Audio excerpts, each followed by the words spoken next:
Ah, bonjour Nicolas. C'est maintenant l'heure d'une petite histoire avec le Père Noël. L'étoile rouge. Les vents du Nord, parfois un peu taquins, enlevèrent sans prévenir 5 lutins qui pique-niquaient aux abords du village du Père Noël. Redki, le premier lutin, atterrit dans une clairière au beau milieu de la forêt boréale. Le vent du Nord l'avait tant secoué qu'il ne savait plus dans quelle direction marcher pour rejoindre le village. Il fit quelques pas dans un sens et ensuite quelques pas dans l'autre. Mais il était vraiment perdu. De peur de s'éloigner encore plus, il s'assit pour réfléchir. C'est alors qu'il se rappela que les rennes du Père Noël s'orientaient à l'aide des étoiles. Si les rennes peuvent y arriver, pourquoi pas moi? Se dit-il tout bas. Le lutin décida alors de grimper au sommet de l'arbre le plus haut de la forêt, jusqu'à ce qu'il fasse nuit.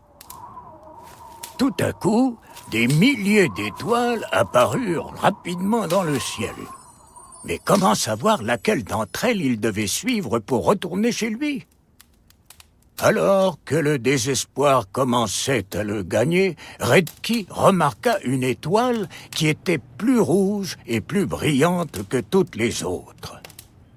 Le beau petit point lumineux sautait de haut en bas, comme pour lui dire « Allez, suis-moi ».